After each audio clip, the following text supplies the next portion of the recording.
सच्चिदानन्दरूपाय विश्वोत्पत्त्यादिहेतवे तापत्रयविनाशाय श्रीकृष्णाय वयं नमः। यं प्रव्रजन्तमनुपेतमपेतकृत्यं द्वैपायनो विरहकातर आजुहाव। पुत्रेति तन्मयता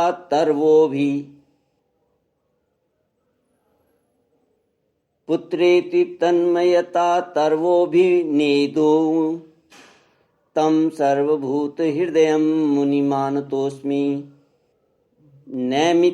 नैमिषे सूतमासीनमभिवाद्य महामतिम् कथामृतरसास्वादकुशलः शौनको ब्रवीत्।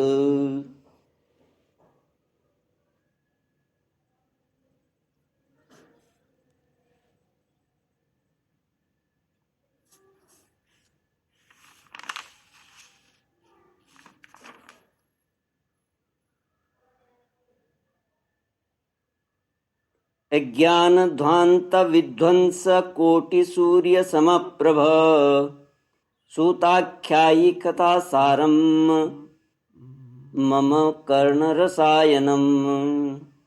भक्तिज्ञानविरागाप्तो विवेको वर्धते महान्। मायामोहनिरासश्च वैष्णवे क्रियते कथम्। इह घोरे कलो प्रायो जीवश्चासुरतां गतः क्लेशाक्रान्तस्य यस्यैव शोधने किं परायणम्।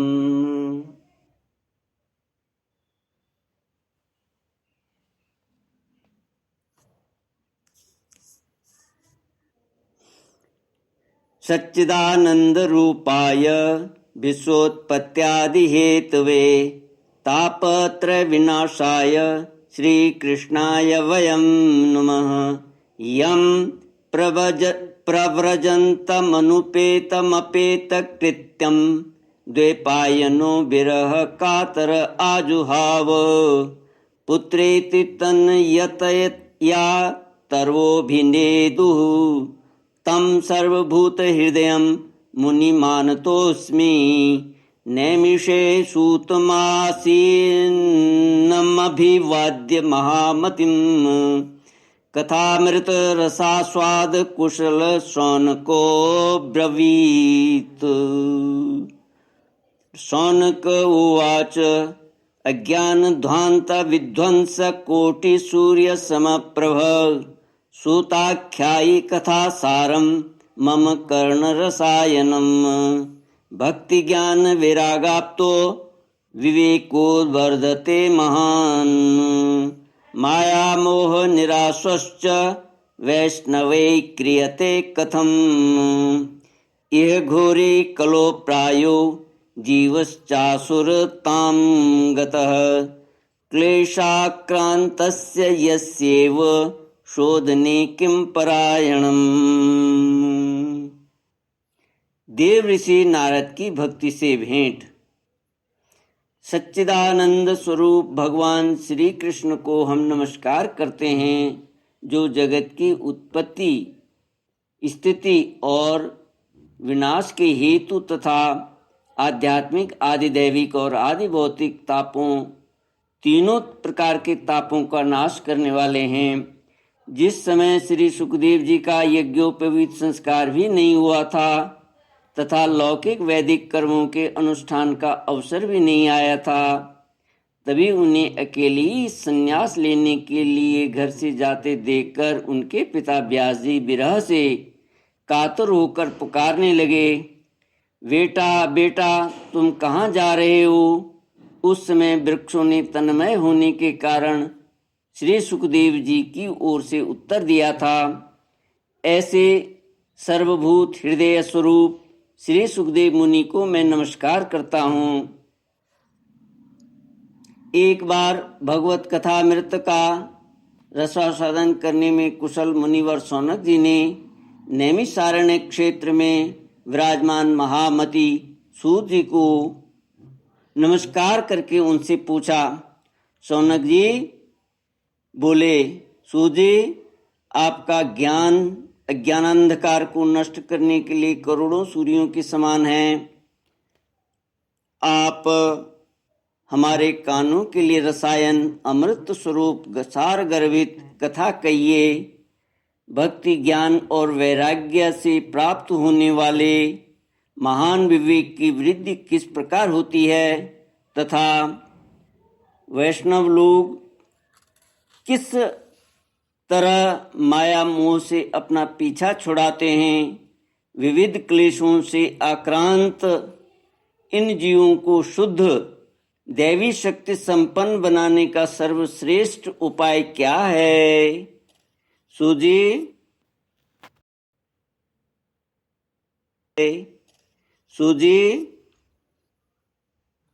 आप हमें कोई ऐसा शाश्वत साधन बतलाइए जो सबसे अधिक कल्याणकारी तथा पवित्र करने वालों में भी पवित्र हो तथा जो भगवान श्री कृष्ण की प्राप्ति करा दे। चिंतामणि केवल लौकिक सुख दे सकती है और कल्प वृक्ष अधिक से अधिक स्वर्गीय संपत्ति दे सकता है, परंतु गुरुदेव प्रसन्न होकर भगवान का योगी दुर्लभ नित्य वैकुंठ धाम दे देते हैं।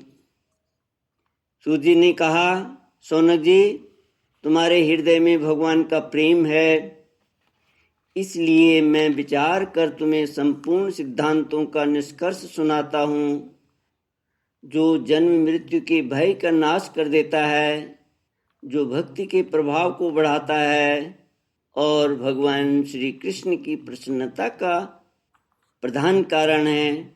मैं तुम्हें वह साधन बतलाता हूँ, उसे सावधान होकर सुनो। श्री सुखदेव जी ने कलयुग में जीवों के काल रूपी सर्प के मुख का ग्रास होने के त्रास का आत्यंतिक नाश करने के लिए श्रीमद् भागवत शास्त्र का प्रवचन किया है। मन की शुद्धि के लिए इससे बढ़कर कोई साधन नहीं है। जब मनुष्य के जन्म जन्मांतर का पुण्य उदा होता है तभी उसे इस भागवत शास्त्र की प्राप्ति होती है।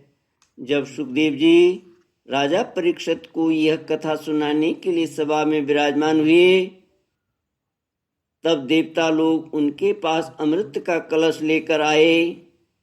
देवता अपना काम बनाने में बड़े कुशल होते हैं, अतः यहाँ भी सबने सुखदेव मुनि को नमस्कार करके कहा, आप यह अमृत लेकर बदले में हमें कथामृत का दान कीजिए। इस प्रकार परस्पर विनिमय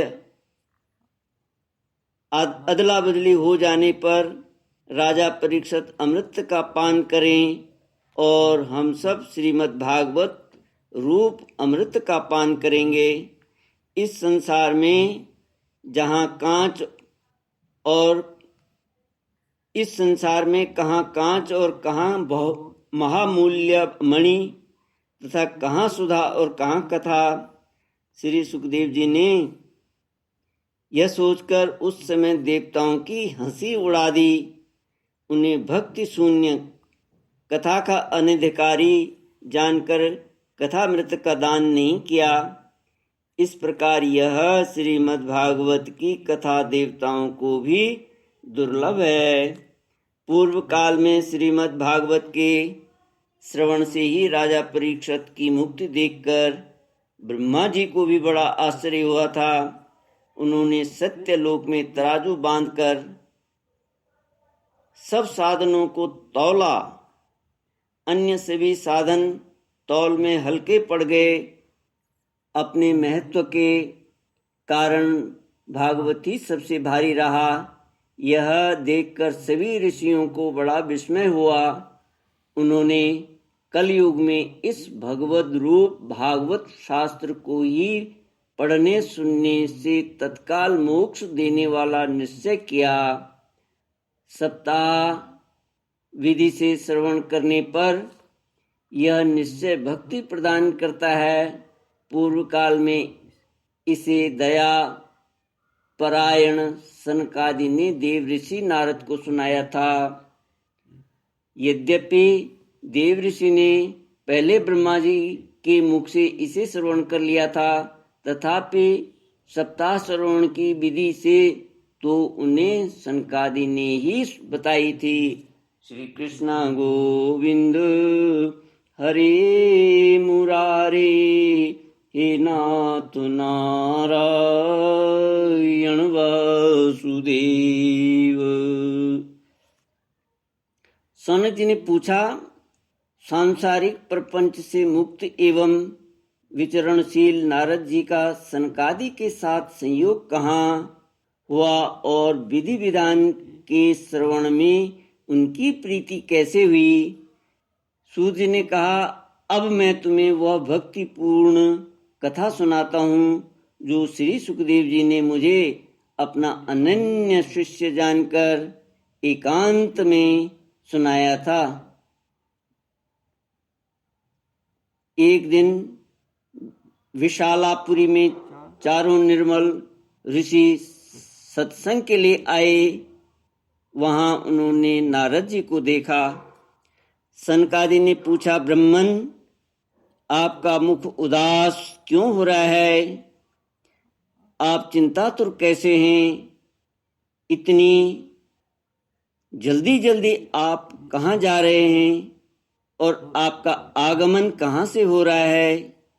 इस समय तो आप उस पुरुष के समान व्याकुल जान पड़ते हैं जिनका सारा धन लुट गया हो। आप जैसे आसक्ति रहित पुरुषों के लिए यह उचित नहीं है, इसका कारण बताइए। श्री कृष्ण गोविंद हरे मुरारे, ये नाथ नारायण वासुदेव। श्री कृष्ण गोविंद हरे मुरारे, हे नाथ नारायण वासुदेव। ओम पूर्णमद पूर्णमिदं पूर्णात् पूर्णमुदच्यते पूर्णस्य पूर्णमादाय पूर्णमेवावशिष्यते। ओम शांति शांति शांति। हरि ओम। श्री गुरुभ्यो नमः। हरि ओम।